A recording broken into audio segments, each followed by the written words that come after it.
햇살이 유난히 눈부시던 오후였다. 50년간 한 침대에서 잠들었던 남편, 이 회장의 부고는 충격이라기보다는 현실과 유리된 낯선 드라마 같았다. 사모님, 정신 차리세요. 회장님 가시는 길 잘 배웅해 드려야죠. 옆에서 딸 지혜가 울먹였다. 50년의 결혼 생활. 남편은 항상 가정적이었고 사업에서는 성공적이었으며 무엇보다 아내인 나를 사랑한다고 믿었다. 내 인생의 모든 것이었다. 장례식은 그가 살아온 삶만큼이나 웅장했다. 거물들이 줄을 이었고 조문객의 끝없는 행렬은 그의 빈자리를 실감하게 했다. 하지만 그 모든 번잡함 속에서도 나는 남편의 영정사진이 왠지 모르게 나를 비웃는 것 같다는 섬뜩한 기분을 지울 수 없었다. 일주일 후 변호사 강승현이 우리 집에 찾아왔다. 두 아들과 딸 지혜가 모여 앉았다. 모두의 시선은 변호사가 들고 온 두꺼운 서류 가방에 쏠려 있었다. 회장님의 유언장을 개봉하겠습니다. 강 변호사는 긴장된 목소리로 서류를 읽어내려갔다. 예상했던 대로였다. 회사의 지분, 부동산, 현금 등 막대한 자산이 아내와 세 자녀에게 공평하게 배분되었다. 수백억 원대의 유산이었지만 모두 이미 짐작하고 있던 내용이라 가족들은 크게 동요하지 않았다. 모두가 안도의 한숨을 내쉬려는 순간 강 변호사는 갑자기 안경을 고쳐 썼다. 잠시만요. 유언장과는 별도로 회장님께서 사모님께만 전달하라고 봉인해둔 편지가 하나 더 있습니다.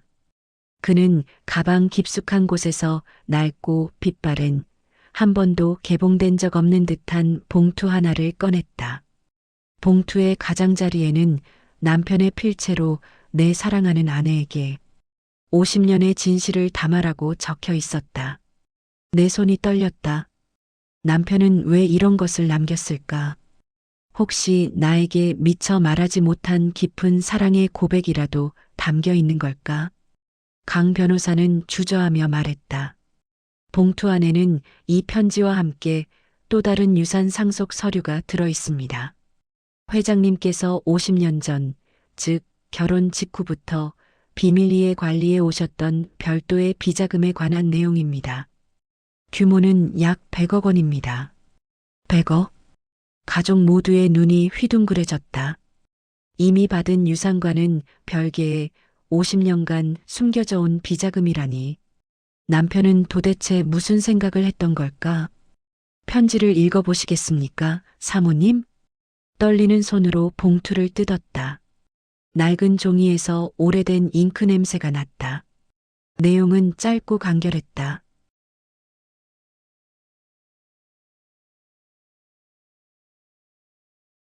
여보, 이 편지를 읽을 때쯤이면 나는 세상에 없겠지.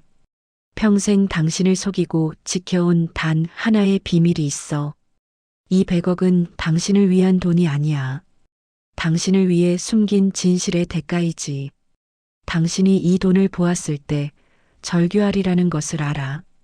하지만 그 아이에게는 이 돈이 필요해.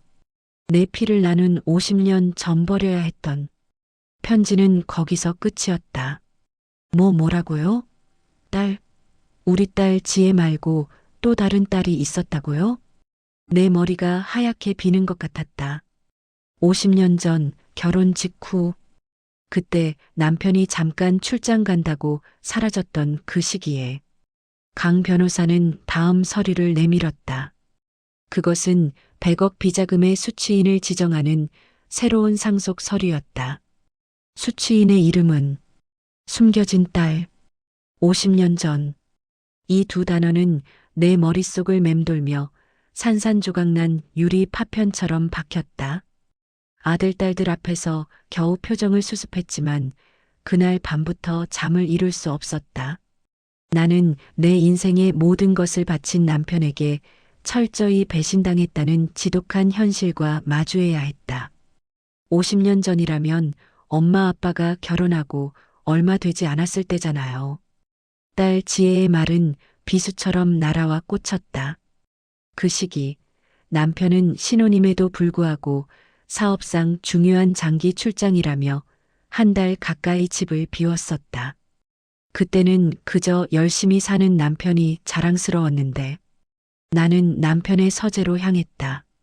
금고 안에는 사업 관련 서류만 가득할 줄 알았는데 맨 아래 칸에 낡은 나무 상자가 하나 있었다. 상자는 50년의 세월이 고스란히 묻어 있었다.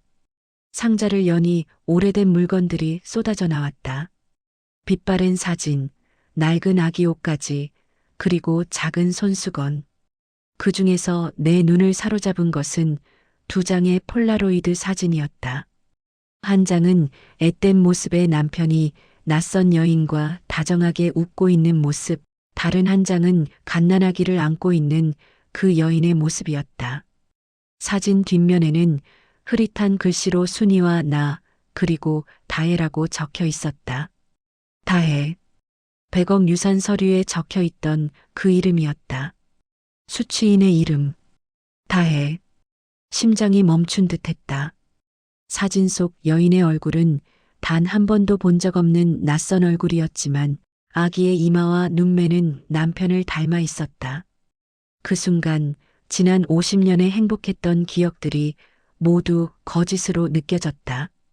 나는 거대한 배신감과 함께 그 여인, 순이라는 이름에 대한 질투심에 휩싸였다. 남편은 50년 동안 매년 그 상자를 열어보며 무슨 생각을 했을까? 나는 강 변호사에게 전화를 걸었다. 숨겨진 딸 다혜에 대해 아는 것을 모두 말해달라고 다그쳤다. 사모님, 회장님께서는 이 모든 것을 철저히 비밀에 붙이셨습니다. 다만 제가 5년 전부터 다혜 씨에게 매달 일정 금액을 익명으로 송금하는 업무를 맡았습니다. 익명 송금. 남편은 5년 전부터 이미 죽음을 준비했던 것인가? 나는 다혜가 살고 있는 곳과 그녀의 정보를 캐내려 했지만 변호사는 회장과의 약속 때문에 더 이상 알려줄 수 없다고 완강하게 거부했다. 다혜 씨는 평범하게 살고 있습니다. 아마 곧 사모님께 직접 연락이 올 겁니다. 회장님의 유언에 따라 그녀는 자신의 존재를 세상에 드러내야 할 의무가 생겼으니까요. 연락이 온다. 그 아이가 나에게 이 50년의 세월을 파헤치고 100억을 요구하며 그날 밤 나는 잠을 이루지 못하고 거실을 서성였다. 그때 초인종이 울렸다. 이 늦은 시간에 누구지? 문 앞에 낯선 여성이 서 있었다. 40대 후반 낡았지만 깨끗한 옷차림. 얼굴에는 남편의 젊은 시절 모습이 희미하게 남아 있었다. 그녀의 눈빛은 무척이나 단호했다.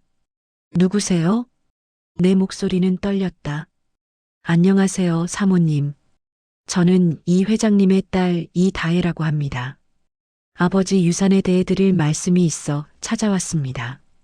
나는 문을 붙잡고 서 있을 수밖에 없었다. 숨겨진 딸의 갑작스러운 등장은 예상했지만 이렇게 빠르고 대담할 줄은 몰랐다. 그녀의 등장으로 우리 가족의 평화는 산산조각 났다. 100억 원의 유산을 둘러싼 피 튀기는 갈등이 이제 막 시작된 것이다. 집안의 공기는 순식간에 차갑게 얼어붙었다. 50년 동안 안락했던 이 집은 이제 전쟁터가 되었다. 내 앞에 서 있는 이다혜는 낯설지만 묘하게도 남편의 고집스러운 눈매를 닮아 있었다.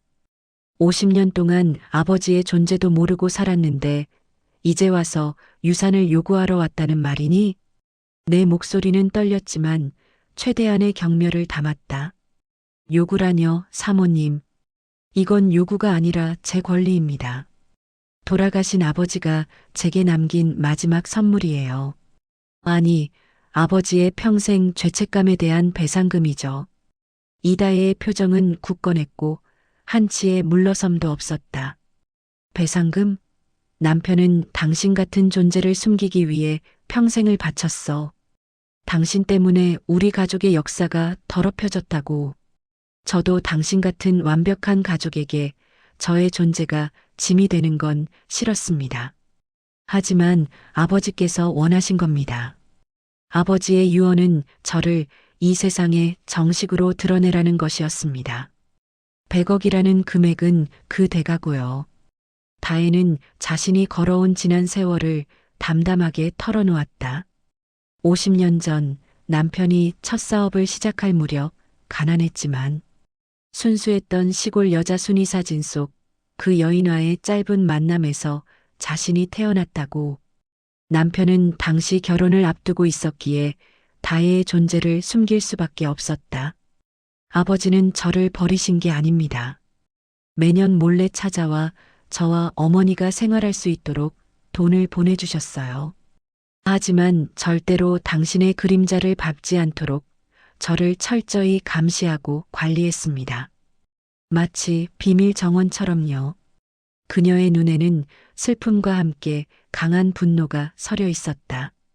평생을 숨죽여 살아야 했던 삶. 그녀의 이야기는 내 분노와 질투를 잠시 멈추게 만들었다. 남편은 나에게 완벽한 남편이었지만 다혜에게는 평생 자신을 숨기도록 만든 죄인이었다. 감시, 당신이 평생 어떻게 사는지 남편이 알았다고? 네. 제가 어떤 사람과 만나고 무슨 일을 하는지 모두 알고 계셨습니다. 아버지의 비서팀이 제 주변을 정리했어요. 절대로 이 회장님의 딸이라는 소문이 새어나가지 않도록요. 나는 벽에 기대 주저앉았다. 남편이 50년 동안 쌓아 올린 완벽한 성이 얼마나 거대하고 치밀한 거짓말 위에 세워졌는지 깨달았다.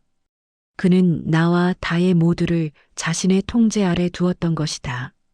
며칠 뒤 강 변호사가 다시 가족들을 불러 모았다. 변호사는 긴장된 표정으로 봉인된 마지막 유언장을 꺼냈다. 다혜도 그 자리에 앉아 있었다. 두 아들과 딸 지혜는 분노와 불안이 뒤섞인 눈빛으로 다혜를 노려봤다. 가족 여러분, 이제 100억 유산의 최종 상속자를 명시한 회장님의 마지막 유언을 공개하겠습니다. 강 변호사는 유언장 첫 문장을 읽었다. 내 재산 중 100억 원은 이다혜에게 상속된다. 모두가 숨을 삼켰다. 아들들이 거세게 항의했다. 말도 안 돼. 우리에게는 단 한 푼도 안 돌아간단 말입니까? 조용히 하세요. 강 변호사가 소리쳤다. 회장님의 유언은 여기에 끝이 아닙니다. 다음 문장을 잘 들으십시오. 단, 이다혜에게 상속되는 100억은 그녀의 어머니, 즉, 내가 사랑했던 순이를 위한 명목상의 자선이며, 순간 다혜의 얼굴이 하얗게 질렸다. 나의 귀는 의심으로 가득 찼다. 명목상 자산? 100억의 진짜 주인은 따로 있다는 말인가?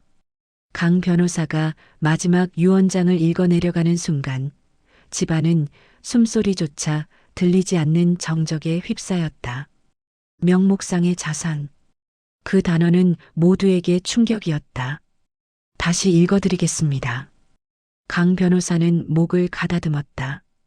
단, 이다혜에게 상속되는 100억은 그녀의 어머니, 즉, 내가 사랑했던 순이를 위한 명목상의 자산이며 이 돈은 절대 현금화하여 상속인 이다혜가 사적으로 사용할 수 없다. 이 100억은 순이의 이름으로 설립될 자선재단의 기본 자산으로 영구히 귀속된다. 청천벽력이었다. 다혜는 물론 아들, 딸들까지 모두 경악했다. 자선재단이라니요? 아버지가 왜? 딸 지혜가 떨리는 목소리로 물었다. 강 변호사는 고개를 숙였다. 회장님의 유언은 분명합니다. 이다혜 씨는 자선재단의 운영 대표이사를 맡게 됩니다. 100억이라는 금액은 재단의 목적, 즉 회장님이 50년 전 버려야 했던 여인 순이의 고향, 지역사회 발전을 위해 영구적으로 사용되어야 합니다. 다혜 씨는 이 자금을 관리할 뿐 소유할 수는 없습니다. 다혜는 자리에서 벌떡 일어났다. 그녀의 얼굴은 분노와 실망으로 일그러져 있었다. 아버지, 이게 무슨 말씀이세요? 제가 평생 숨어 산 대가가 고작 재단 이사 자리란 말입니까? 100억은 제 어머니를 위한 돈이라면서 왜 제가 쓸 수 없게 하셨나요? 강 변호사는 냉정하게 대답했다. 회장님은 50년 전 순이 씨와의 이별 후 자신의 죄책감을 씻기 위해 이 비자금을 모으셨습니다. 이 돈은 다혜 씨를 위한 보상이 아닌 순이 씨에게 진 빚을 사회에 환원하는 수단입니다. 회장님은 누구도 이 돈을 사적으로 쓰지 못하도록 치밀하게 법적 장치를 마련하셨습니다. 이때 나는 깨달았다. 남편의 마지막 유언은 나에 대한 배신이 아니었다. 그것은 50년 동안 자신의 이기심을 감추기 위한 완벽하게 계산된 자기 합리화였다. 그는 살아생전 죄책감에 시달렸지만 결국 그 죄책감조차 자신의 명예와 자선이라는 이름으로 포장했다. 그는 이 100억으로 비밀스러운 죄와 사려 깊은 자선가라는 두 가지 얼굴을 동시에 가지려 했던 것이다. 나에게 숨겨진 딸의 존재를 드러내어 충격을 주었지만 그 딸에게마저도 진정한 상속을 허락하지 않았다. 남편은 죽는 순간까지도 자신의 인생을 철저히 통제하고 조작했던 것이다. 나는 50년 동안 남편이 아닌 그가 만들어 놓은 완벽한 가면을 사랑했던 것이다. 이럴 수가. 내 입에서 쉰 목소리가 새어나왔다. 분노, 질투, 슬픔, 허탈감. 모든 감정이 한꺼번에 터져 나왔다. 나는 자리에서 일어나 강 변호사에게 다가갔다. 이 유언 무효입니다. 이 치밀한 계산 뒤에는 나에 대한 모욕이 담겨 있어. 50년. 결혼 생활의 명예를 짓밟는 이 유언을 나는 인정할 수 없어. 나는 강 변호사의 손에 들린 유언장을 빼앗아 산산조각 찢어버렸다. 나의 평생이 거짓이었어. 당신은 나에게 대체 무슨 짓을 한 거야?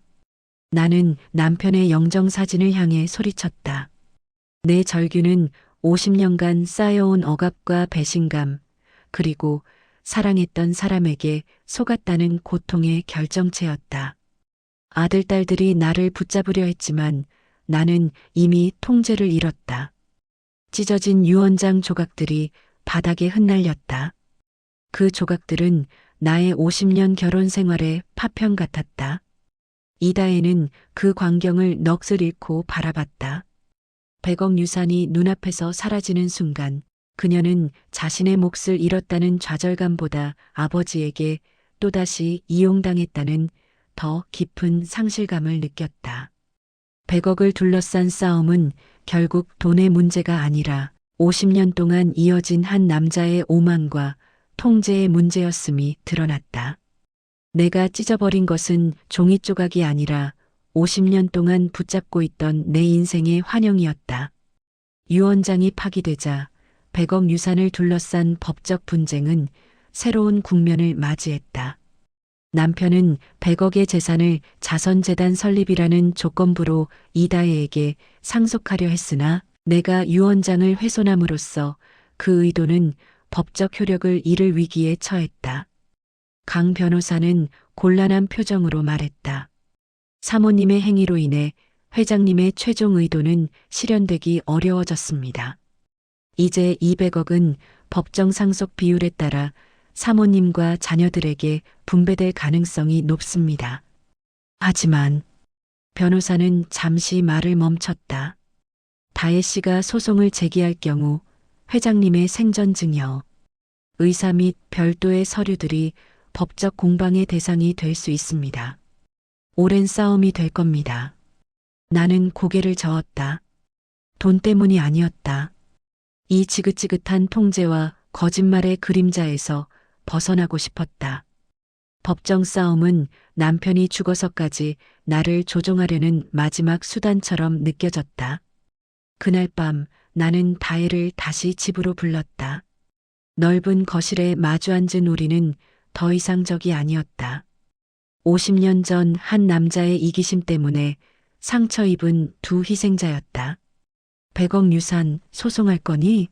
내가 물었다. 다혜는 한숨을 쉬었다. 저는 사실 100억이 제 것이 될 거라고 기대하지 않았습니다. 아버지는 저를 이용해서 어머니의 빚을 갚고 싶어 하셨을 뿐이에요. 그분이 돌아가시는 순간까지 저와 어머니는 도구가 된 거죠. 그녀의 눈에 고인 눈물은 나를 움직였다. 나는 지갑에서 작은 열쇠 하나를 꺼냈다. 그것은 남편의 서재에 있던 낡은 나무 상자의 열쇠였다. 이 안에 당신의 어머니 순희 씨의 사진과 흔적이 담겨 있어. 나는 당신의 아버지가 아니야. 그 모든 비밀과 계산을 내려놓고 싶어. 이 상자는 당신이 가져가. 다혜는 말없이 열쇠를 받아들었다. 우리는 100억이라는 거대한 금전적 문제를 남편의 비밀이 담긴 상자라는 작은 감정적 위로로 맞바꾼 것이다. 돈은 파멸을 가져왔지만 상자에 담긴 과거는 역설적으로 두 여인을 연결시켰다. 며칠 후 나는 강 변호사에게 최종 결정을 통보했다. 100억에 대한 상속 권리를 포기하겠습니다. 그리고 이 100억을 다혜 씨가 운영하는 순위 장학재단 가칭 설립에 사용하도록 동의하겠습니다. 법적 분쟁 없이 회장님의 마지막 유언을 저의 방식으로 지켜주겠습니다. 이 결정은 남편의 의도에 굴복하는 것이 아니었다. 남편의 50년 거짓말에 대한 나의 마지막 응답이자 해방이었다. 돈에 대한 욕심이 아니라 오직 진실과 용서만이 나를 구원할 수 있다고 믿었다. 이다혜는 재단 설립 서류에 서명하며 눈물을 글썽였다. 사모님 감사합니다. 다혜 씨, 당신에게 100억을 넘기는 것이 아니라 당신의 아버지와 어머니 그리고 나 자신의 50년 세월을 비로소 제자리로 돌려놓는 거야. 그 후 나는 남편의 모든 것을 정리했다.